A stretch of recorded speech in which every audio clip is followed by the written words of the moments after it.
அனைவருக்கும் சீவி அன்பு வணக்கம். யூனிட் சேனல் உங்களை அன்புடன் வரவேற்கின்றேன். இதற்கு முந்தைய காணொலியில் ஒரு புதிய செய்தியை உங்களுக்கு சொல்லியிருந்தேன். ஆதித்த கரிகாலனின் அன்னை பராநகர் தேவி அம்மன் அப்படின்னு சொல்லிட்டு இது என்னுடைய அனுமானம் என்பதை அங்கு குறிப்பிட்டிருந்தேன். அதற்கு அடுத்ததாக இன்னொரு புதிய தகவலை உங்களுக்கு சொல்ல போறேன். பொன் மாளிகை, இந்த வார்த்தை கேட்ட எல்லாருக்கும் காஞ்சிபுரம் ஞாபகம் வரும். ஏன்னா ஆதித்த கரிகாலன் காஞ்சிபுரத்தில் ஒரு பொன் மாளிகையை எழுப்பினான் என்றும் அந்த பொன் மாளிகையில் தான் சுந்தர சோழர் மரணமுற்றார் என்பதும் நமக்கு இது வரைக்கும் நம்ம தெரிஞ்சுக்கிட்ட வரலாறு. இந்த வரலாற்றுல இன்னொரு செய்தி நான் கூடுதலா உங்களுக்கு சொல்ல போறேன். உண்மையிலேயே இந்த பொன் மாளிகையை ஆதித்த கரிகாலன் தான் எழுப்பினான் அப்படின்றதுக்கு எந்தவித சான்றும் இல்லை. ஆய்வாளர்கள் என்ன சொல்றாங்கன்னா, சுந்தர சோழர் காலத்தில் அப்படி ஒரு பொன் மாளிகை இருந்தால் இது வரைக்கும் கல்வெட்டு கிடைக்காததால் இது ஆதித்த கரிகாலன் காலத்தில் தான் எழுப்பப்பட்டிருக்கும் என்பது யூகம். ஆனால் ஆதித்த கரிகாலன் தான் இந்த பொன் மாளிகை எழுப்பினார் என்பதற்கு நேரடி சான்றுகள் இல்லை.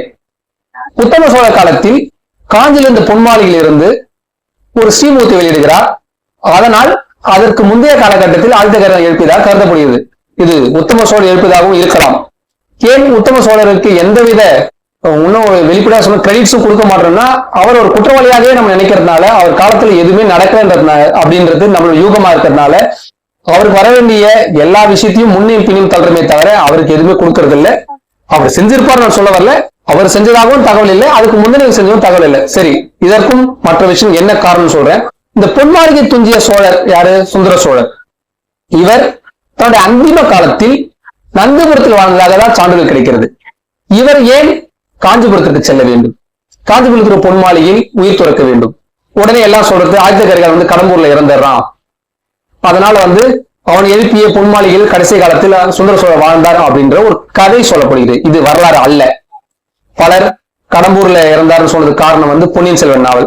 அதற்கு பிறகு என்னை போன்ற எழுத்தாளர்கள் எங்களுக்கு கற்பனை கேட்டியவரை கடம்பூர், காஞ்சிபுரம், நாகைப்பட்டினம் அப்படின்னு எங்களுக்கு தெரிஞ்ச ஊரெல்லாம் எழுதிட்டு இருக்கோம். உண்மையிலேயே ஆதித்த கரிகாலன் எங்க இறந்தான்றதுக்கு சான்றுகள் கிடையாது. இதுதான் உண்மை. இந்த பொன் மாளிகை என்பதை வைத்துக் கொண்டு ஆதித்த கரிகாலன் எழுப்பியதால் இங்கதான் சம்புவராயர்கள் காலத்தில் இருந்திருப்பார் அப்படின்னு இதுலயும் பல கருத்து வேறுபாடுகள் இருக்குது. அதை நான் பின்னாடி இன்னொரு காரணங்களை சொல்றேன். இப்போது சுந்தர சோழர் எங்கு இறந்தார், அவர் இறந்த பொன் மாளிகை எது அப்படின்னா நேரடி சான்று இல்லை என்றால் கூட நம்முடைய குடவாய் பாலசுப்ரமணியா அவர்கள் சில தகவல்களை நமக்கு பூடகமாக கொடுக்கிறார். நந்திபுரத்தில் ஒரு அரண்மனை இருந்தது. அந்த அரண்மனை எப்படி இருந்தது என்பதற்கு சான்று திருவிழாங்கட செப்பேடா நம்ம எடுக்கணும். இந்த திருவிழாங்கட செப்பேடுல இந்த பொன் மாளிகையை பற்றி ஒரு குறிப்பு இருக்கிறது. அந்த குறிப்பை பற்றி அடுத்த காணொலியை காண்போம். நன்றி, வணக்கம்.